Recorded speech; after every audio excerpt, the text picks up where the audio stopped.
And welcome to Tales from the Tips. I'm DA alongside 15-year tour caddy Mick Middlemo. We're just a couple guys that love to talk about the game of golf, both inside and outside the ropes, but we come at it from a completely different perspective than what you hear anywhere else. Mick, Yes, it's sir. an anniversary week. It is an anniversary week. It is an anniversary week. I'm dressed in yellow. You're dressed in Hawks gear. I am. Hawks and Falcons, baby. I I'm got ready. my cap over here. We'll touch on Mr. Lyle in a little bit. Um, we will touch on training camp of all things. Yes. I mean, go figure. A golf podcast talking football. We're going to talk we about. have done that before. We definitely have done that before. We are going to talk about the Wyndham Championship. Cam Young finally gets it done. We are going to look ahead here to Memphis. Mick, Yes, Rendezvous on the Range. Does that ring a bell to you? Rendezvous on the Range may have been Will Wilcox. Maybe Will Wilcox, but it also may be the best barbecue that caddies are served. Oh, by far. So we're going to talk about menu out in Memphis. And of course, on Friday, we are recording here on a Tuesday night. We missed our Monday recording session due to some, we had a lot going on yesterday. We're going to remember your good friend, Jarrod Lyle. Mm-hmm. So if you are ready, sir. Let's do it. Let's grip it and rip it.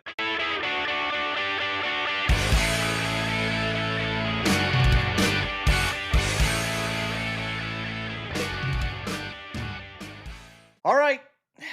I'm ready. You ready? So, in my notes here, which I don't have, which you don't have, I was going to ask, how's the knee doing? Honestly, yeah, terrible right now. Terrible. Yeah, I played Sunday with my buddy Greg Elliott, and of course we're 6-0. We won again. But it doesn't matter. Everyone knows I'm going to win. So we're 6-0. But it was car path only because obviously it was a little damp on Sunday. So the walking didn't really help. I was a little bit sore. Okay. Well, we've got to get you fixed up. We've got now T-minus 21 days until we have to defend at the Jim Ellis outing here at the end of the month. I do have and that. we've got I do have that. I do have my trophy up there. I do have my trophy up there somewhere. It's over there somewhere. You got your trophy. Yeah, the trophy's around here somewhere. Yeah. Actually, I got it right here. Boom. Trophy. Yeah. Yes, I think we'll defend. Trophy. We got a lot of trophies around here. I'm in very good form right now. As I said, 6-0 with my partner Greg Elliott, and I just in my own defence, Greg may not have played the best golf he's ever played his life on Sunday. So you're saying you carried him?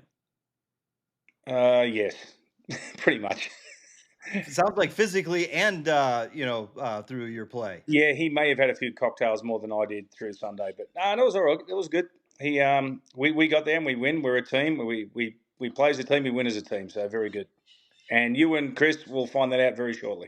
We're looking forward to it. I think we touched on that. So I'll just give a little peek behind the curtain, so to speak. So Friday was our opportunity to see the Atlanta Falcons at training camp.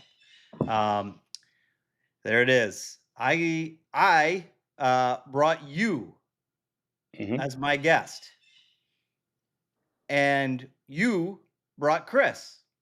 Well, as your guest. Technically, you brought Chris as well. Well, I technically did. You're right, yes, but that's okay.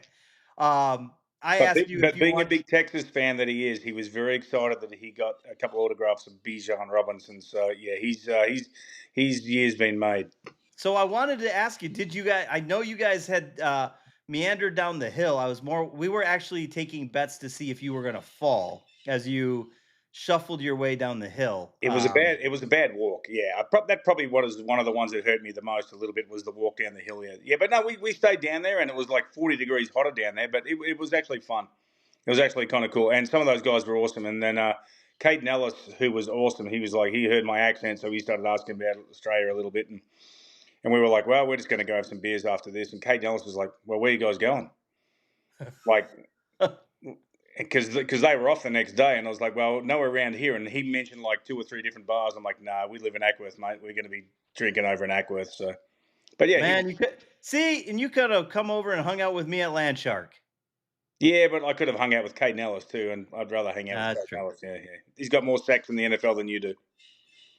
Well, that's definitely true. Never gonna happen for me.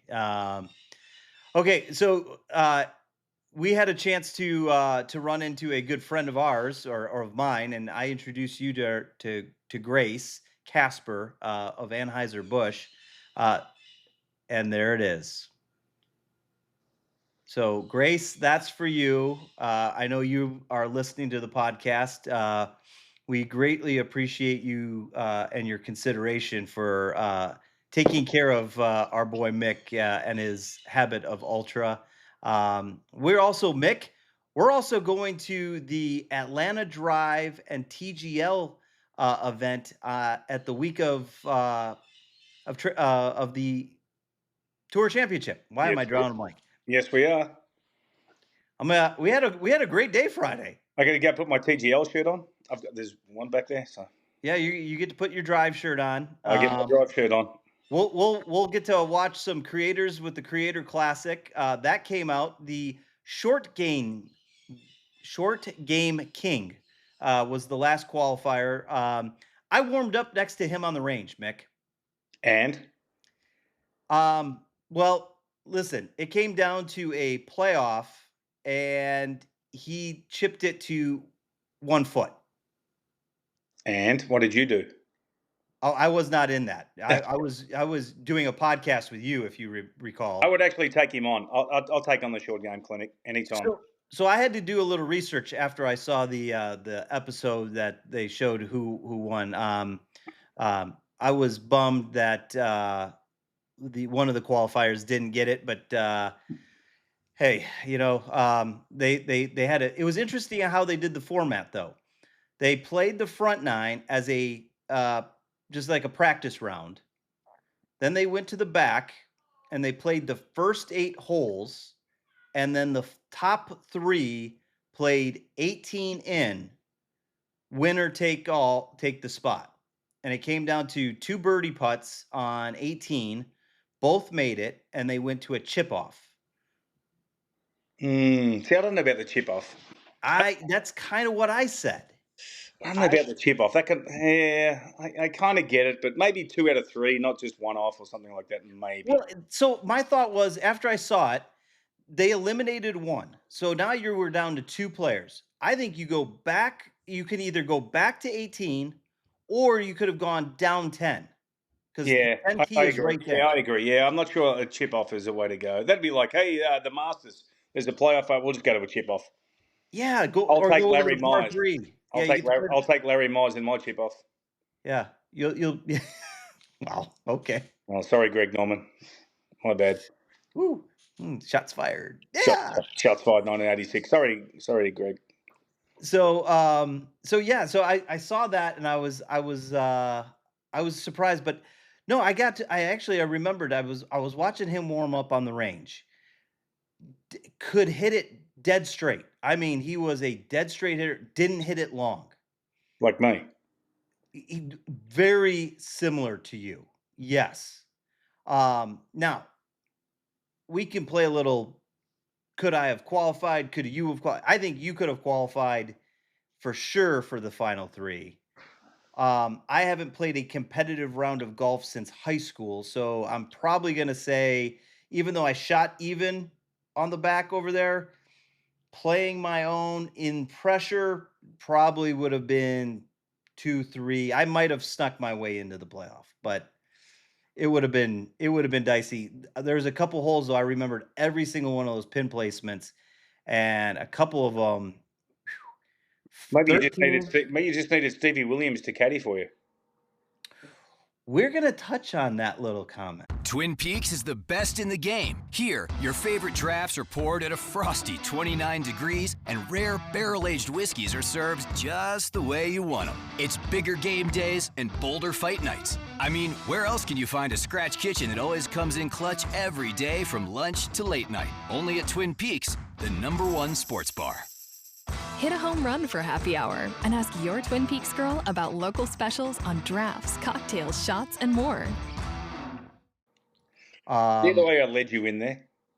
I do like how you. So why don't you set it up for our listeners, because you shared it with me and you were a little bothered.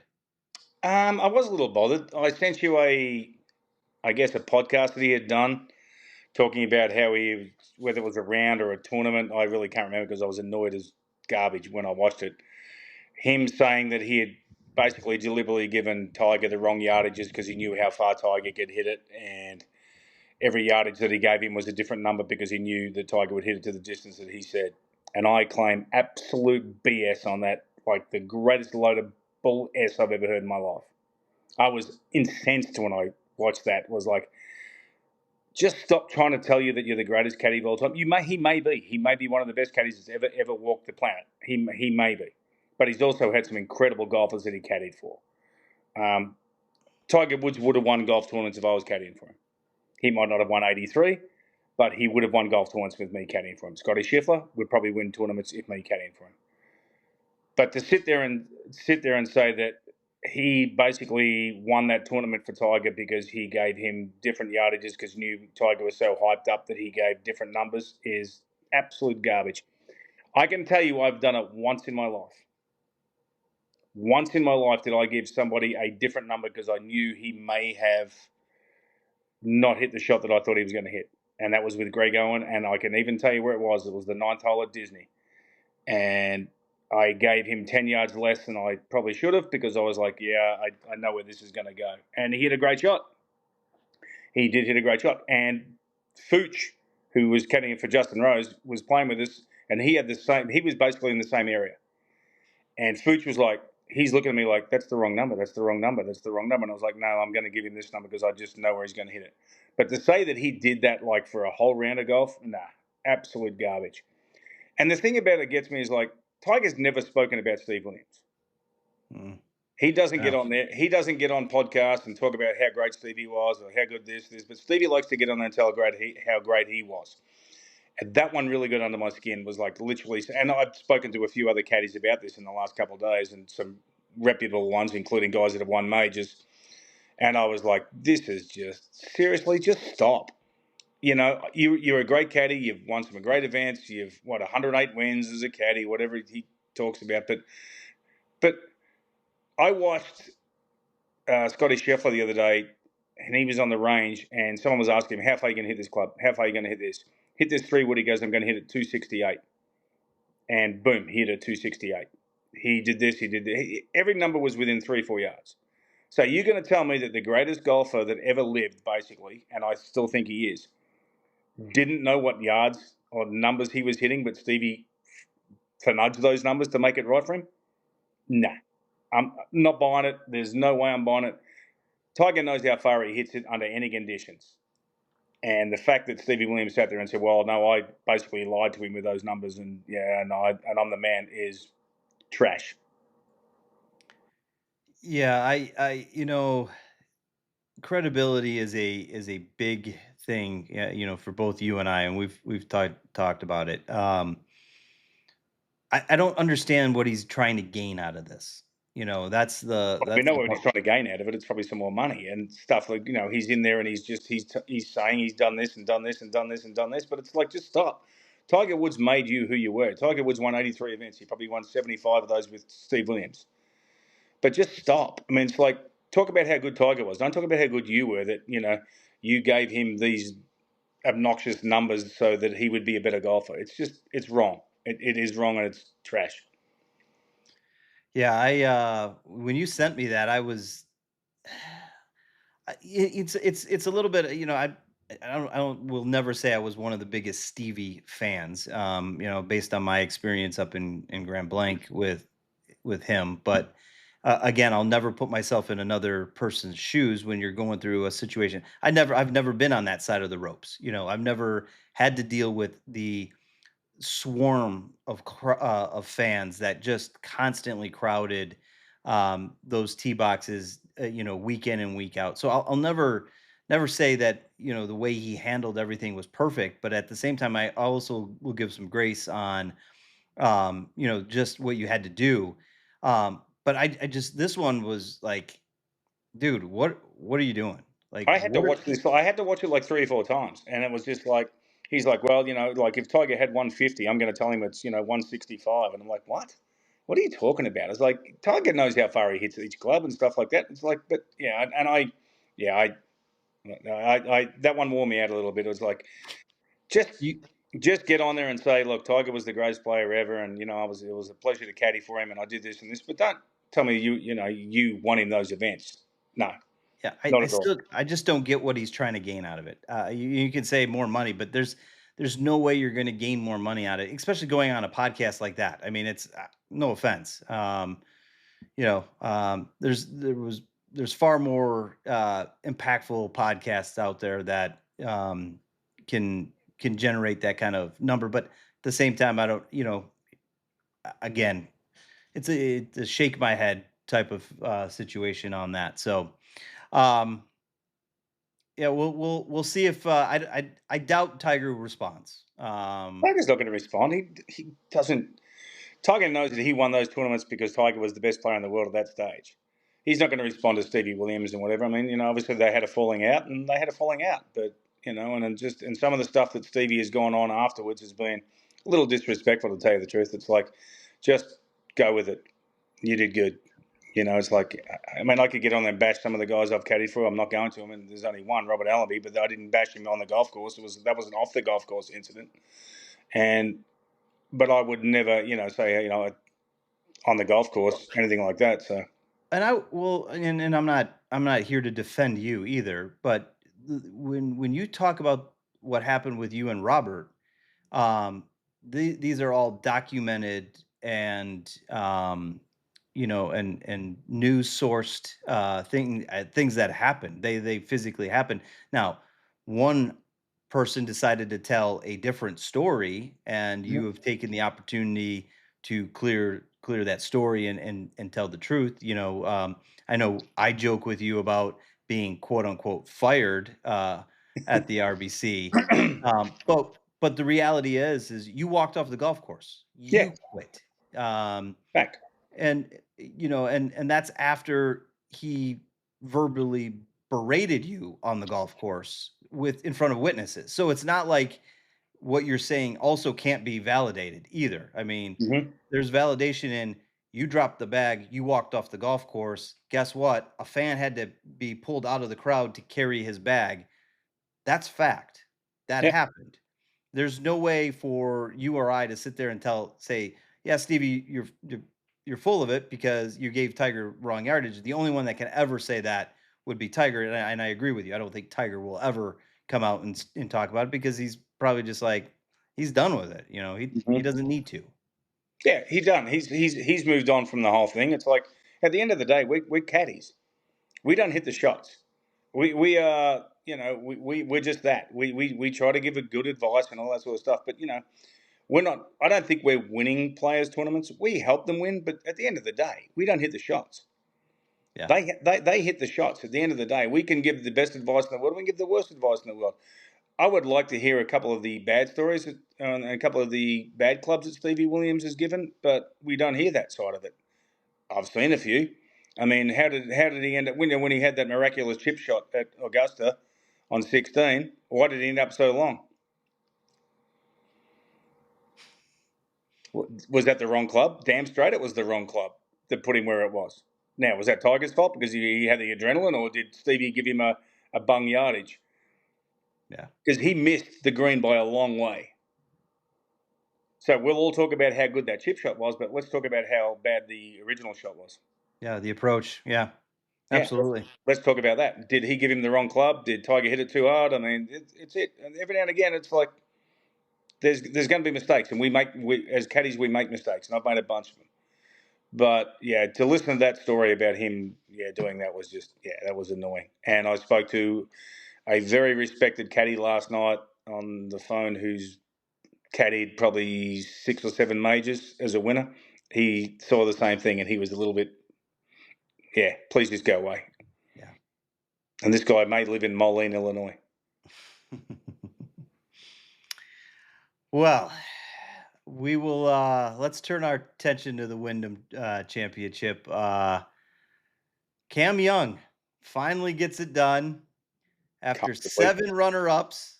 Finally punches, and he did it in pretty dominant fashion. I think at one point he had a 10-stroke lead. Yeah, it was. I think it was 9 or 10 shots. He was just he was going along, cruising. Coronation. I'll self-admit, listening to it on Sunday, I turned it on right after he teed off, and I think he quickly went to 2 under, 3 under, 4 under, and I was like, okay, that's it. Yeah, like, that there was nothing.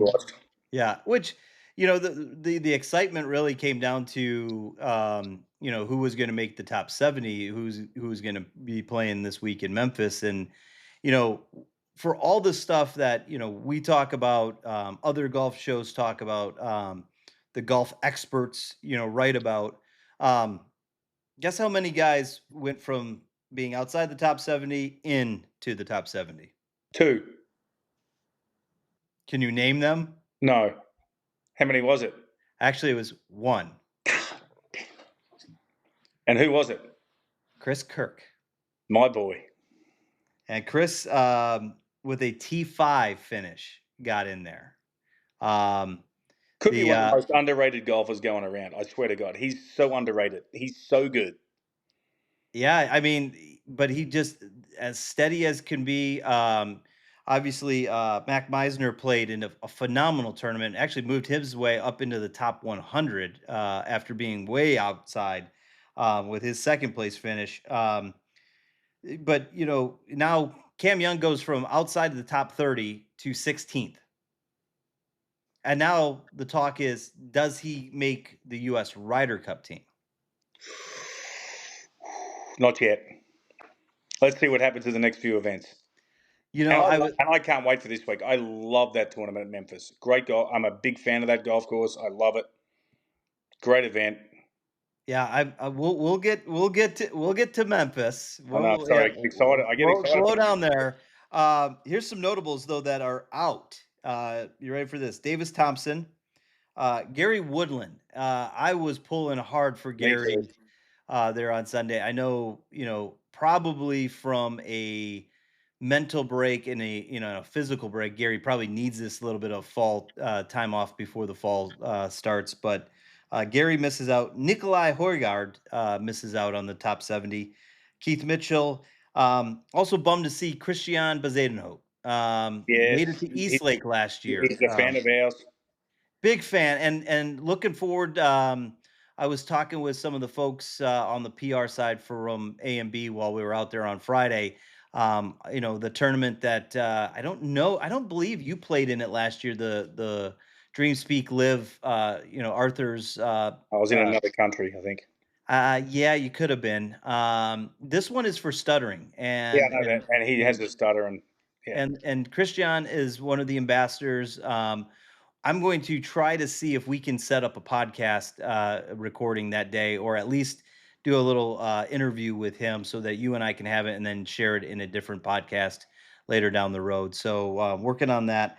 And the last one that was out, he was the on the wrong side of the bubble, Ben On. Ben On has had a good season, but found his way on the other side of it, and thanks to Chris Kirk sliding his way in. So. But Ricky Fowler plays this week.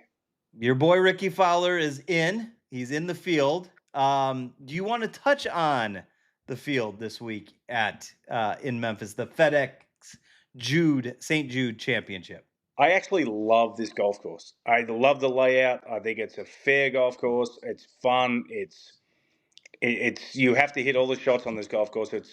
I love it. It's a great track. I do. It was always one of my favourites on tour. And actually, as long as all the years I caddied for Greg Owen there, he played well there. We had like 2 or 3 top tens there. He played well on that golf course. So I got to ask you a question then. With the redone greens and how bad do you think they screwed that golf course up? I'll find out when I watch it because I don't. It didn't really need it, and that's the thing that gets me. I don't understand why they keep messing with these golf courses. It was a great golf course. Yeah, I don't know why. I don't know why they agree. have to. I don't know why they had to mess with things and stuff like that. I don't know why they do that. I just don't. Well, and statistically, I mean, those greens are going to be tough now. They're going to be hard. Yeah, Obviously, the 10 months. They started the rebuild at Thanksgiving of last year. and it's going to be 1,000 degrees there, like it normally is. It's always hot in Memphis. Oh, yes, it is. It is a very, very hot place, but it's a flat golf course. It's easy to walk, so there's no real drama there. Interesting betting picks from different guys out there. We see Victor Hovland, Russell Henley, Daniel That's Berger. your boy. I think he's your new. I think him and Justin Thomas are your boys. You and him and Victor, they're your boys. I love Vic. Obviously, just his game is. Cheers to you. Not Fortney. Is Chris hitting you up there? We're on. By the way, we are live on Twitch. I know. I told him to stop texting me because we're actually live. He should be able to see us. I mean, I know he can now, but he was texting me. I'm like, "Can you stop?" It keeps blurring my screen, but he'll figure it out. It's literally several of these experts: Scotty, Victor, Scotty, Russell, Hideki. Out of nowhere, that must be the Japanese media. Casey Johnston, social media for golf bet. No, interesting one. Russell Henley. I see Russ having a run at it. I actually, probably go back with your boy Harris English. He's been playing some good golf. I know he took the week off there between the Open and took a couple weeks off between the Open and the start of the FedEx, but he was playing some good golf as we head in. I like your pick. I think Russell Henley has a huge chance this week. Yeah, good golf course for him. Okay, it's not a long golf course by any stretch of the imagination. Yeah, here, just a couple of just to clean up some stuff. Joel Damon, 60 got into the top 70, 61st with his T15 finish.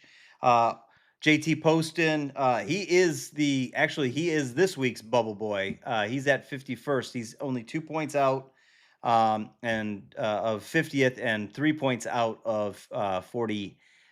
So JT's got a shot at making it one more week. Any more thoughts on Wyndham and a look ahead here now to the FedEx? No, I'm just sad that Wyndham's the last tournament before the FedEx starts. It's just not it's an okay golf course. It's just okay. I mean, I don't mind it. There is some good. There were birdies being made, and you got the finishing holes 16, 17, 18, whatever. It's not a bad golf course, but it's the way they set it up. I don't think it's going to stay that way forever, but I'm looking forward to Memphis this week. I love that golf course. I love being there. I love the atmosphere, the fans. It's just the food. Yeah. The food on the range, some of the best food you'll ever have on the range. Only outside of New Orleans, best food on the range. Yeah, I was going to say, so they were, I saw or heard an interview going on about FedEx. This was one of the first tournaments where they actually started taking better care of the caddies, air-conditioned tents and feeding you guys a lot better and making we had sure. air conditioning before. It was just there was no tent. we just enjoyed the hot weather. That's all. And when the storms came, you'll be fine. You go, guys. Hang out in the tent. You'll be fine. Don't worry. Don't you worry about the storms and the lightning. The players will be fine. Yeah, I mean, we always hid in the cart barn there for a little while. That was good. But no, they do. They get right by the tennis courts there. They have a fantastic tent for us, and the food is wonderful and stuff like that. Never used to be that way, but yeah, there's many a times and many event where when the lightning and the thunder would come, they'd be like, "Oh, the caddies, yeah, just can you guys just go down to the cart barn so none of us get killed?" It was good. So the funny thing is that I went back and I was listening to our podcast when we were with Alex and Chad, and I think you asked the question, "Do you ever go to any of the tournaments?" And Chad said that he had sent his staff to Memphis to check out player dining. We should probably send Chad a note and say, "Hey, Chad, maybe next time we should take a look at the catering for the caddies." Well, it was wonderful it was wonderful in that event. I can assure you, they did wonderful. They were one of the best on tour by far when I was back there. Them and then Charlotte, Quail Hollow. Quail Hollow kicked it off. Quail Hollow was the best. Quail Hollow by far kicked it off as the best. But Memphis very, very close, right behind. Okay, real quick, congratulations to Mia Yamashita, the rookie, wins the AG Women's Open. Charlie Hall, right there, she finishes 2 strokes back, but costly bogeys on 16 and 17. 17, yeah. Yeah, it just took her out of it. But she did a nice little cameo there, and Happy Gilmore too. She was in Happy Gilmore. I think everybody that was in the golf industry was in. No, I'm actually mad I wasn't in there because everyone else was in there. I was gonna say we gotta see if for Caddy for a Happy Gilmore 3. Maybe we'll get Stevie Williams in there and give the better yardages to. Anyway, move on. Man, shots again. Okay. By the way, I had one of our wonderful listeners did send a note to me with my correction. I said 17 out of 18, Mick. After this past Sunday, it is 21 of 22 events. So someone actually reached out to you and said, "Okay, good." Yeah, they DM'd us, man. I'm telling you, our listeners are on us. We cannot you cannot tell fibs or have inaccurate information. Have they given me any grief yet? No, they don't give you any grief. They give me grief. Oh, especially the Canadians. They don't like me very much with my Florida Panthers won the Stanley Cup 2 years in a row. I was hoping for Edmonton for all my Canadian friends. Hey, all my Canadian friends. There you go. What is that up there? What is that up there? That is the Winter Classic at Coors Field 2016. The Detroit Red Wings and the Colorado Avalanche alumni. Who won that? The Colorado Avalanche alumni won that one. Yep. This actually, though, was a gift when I went to go work for the Avs from my assistant on my 1-year anniversary. She brought this plaque in, and that is actually the game patch that it was worn on all the jerseys during it. So, is that why you're wearing a Colorado Rockies hat tonight too? You just got the whole. I have a Colorado Rockies cap on as well. So, what the whole Rockies tonight? A lot of Rockies. I'm not saying anything in Canada. I love my friends. I love my friends in Canada. I wish they would win a Stanley Cup soon. I love my friends in Canada. Yeah. Yeah. There you go. Minji Lee named the Rolex Annika Major Champion of the Year with her 13th place finish. She has the most points.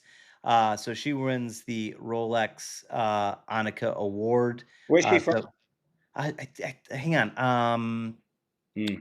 There's a song. I come from a land down under. Oh, don't do that. You've seen my. Please don't start singing that. You want to see some bad karaoke?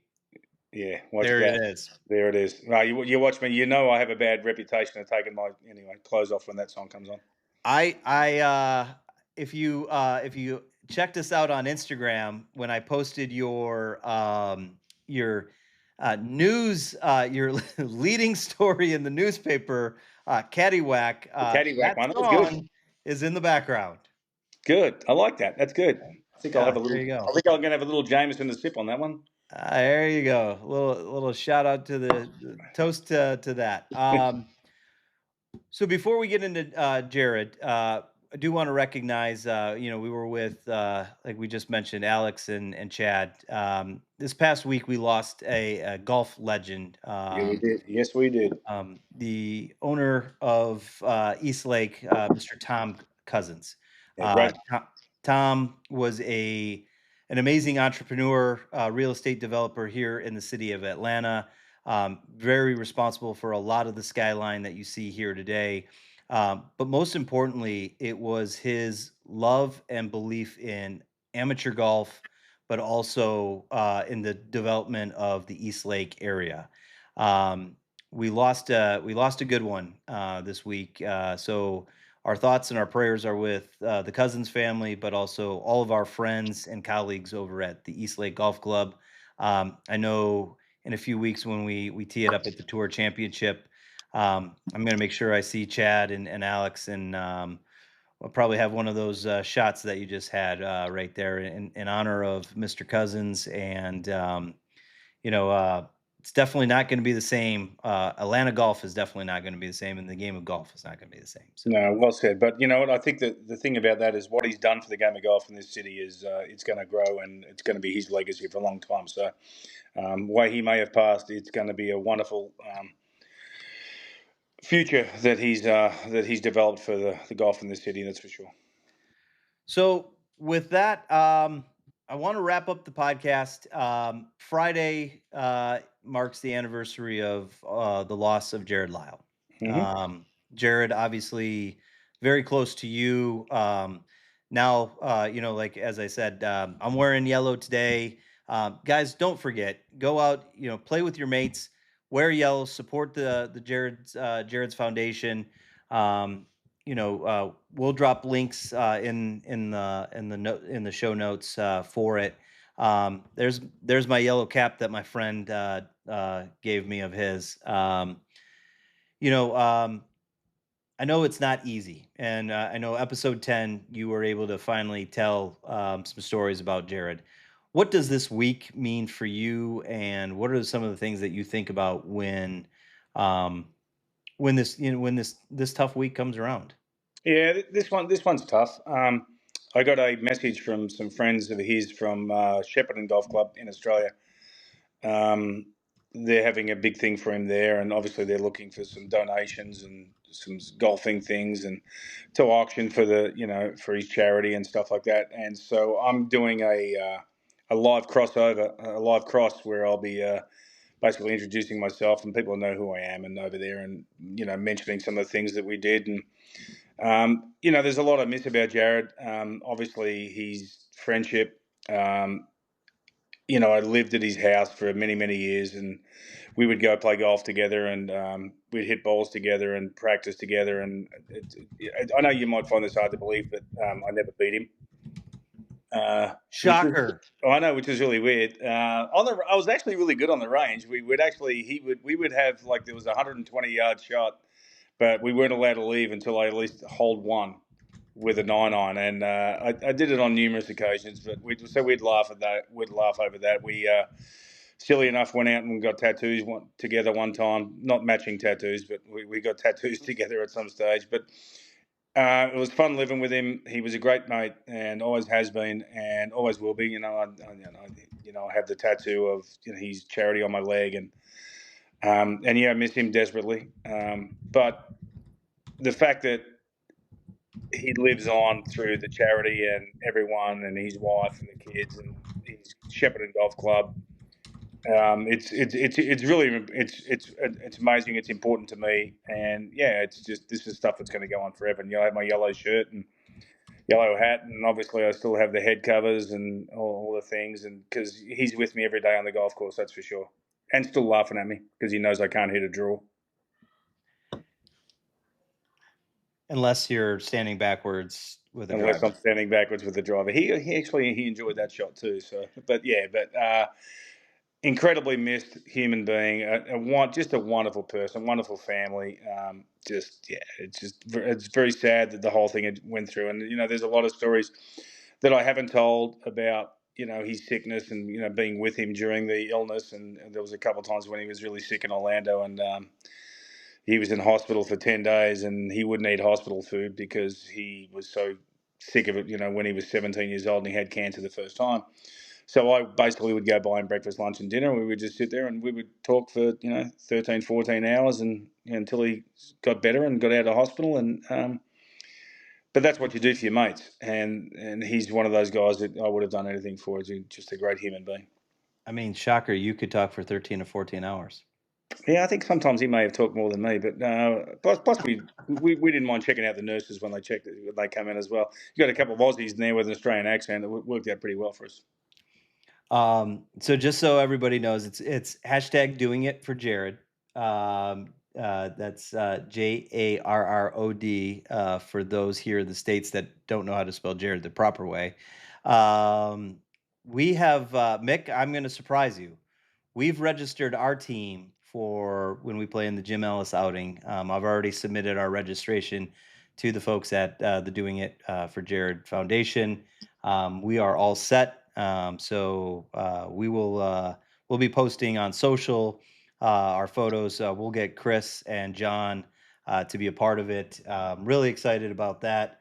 Again, guys, challenge supporting kids with cancer. Hashtag doing it for Jarrod. Whatever you can, make sure you support the charity, but also just give a little bit of sunshine with your yellow shirts out on that golf course. I've seen a lot of bright, shiny colors out on those golf courses. Do it for Jarrod. Wear some yellow. Must be some pollen in here. I'm getting my eyes are watering a little bit. Getting a little teary there, huh? Kind of weird. Well, anything else that you want to look at that you have? Yeah, just give me 1 second. I'll be back. I'll show you what sits next to my room every night. Okay, this is unplanned for. Left me. So a couple weeks ago, Mick said that he loves stumping me. I will tell you 100%, this is probably the easiest way to stump me is when he just gets up and walks off. So this is in my room. This basically sits on the other side of my bed. That's myself and Jarrod at the Australian PGA in Coolum when he shot 63 in the second round. And this one sits very, very close to me every night. So, yeah, just that one. So, God, I was skinny back then. Look at me. I was gonna say you were you were looking I was a bit of an athlete back then. But yeah, so those head covers, please. I mean, those head covers, they're the ones you can buy online and all that sort of stuff. They're the ones that I have. Go and do it. It's for a great cause and stuff like that. But that one sits very, very close to me. That's always very close. Well, next week, Mick, we celebrate our 1 year together. We do? Yeah. What are you buying me? What am I buying you? Yeah. I think it's more what you're buying me. I've had to put up with you. I started this, remember? Flying us, all around the world here. Well, yeah, a little bit. You did start this. August 23rd, 2023. August 23rd. Yeah. So this month is an important month for us. Anything else that you want to say before we wrap this thing up? All right, I'm going to have one more dig. See this? Yeah. See what I have in my hand? I have a yardage book. See what Jarrod has in his hand? A yardage book. A yardage book, which means we both had yardage books, which means we both knew what yardage he had to hit. We wouldn't be telling lies. And with that, thanks for teeing it up with us on Tales from the Tips. If you're catching us on YouTube, make sure you give us a like and hit that subscribe button. Leave us a comment. I know you do. We appreciate them. We may not get back to every single one of you, but we do appreciate the comments. You can find every episode where you find your favorite podcast: Apple, Spotify, YouTube, the Odyssey app, and now available on the iHeart app. Just search Tales from the Tips under podcast. Subscribe there. Enjoy on your favorite channel. Mitt, we're also live on the Twitch. Yeah, there's your you can catch all of our content on Instagram, X, YouTube, and of course, Mick's favorite platform, TikTok. Maybe we'll do a TikTok video for Jarrod. I would do that. I would do that. There you go. Well, we hope your drives are straight, your putts are short, and your scores are low as we tee it up on Tales from the Tips. We'll see you next time. We'll be talking FedEx Championship going on. See you, everyone. See you, kids.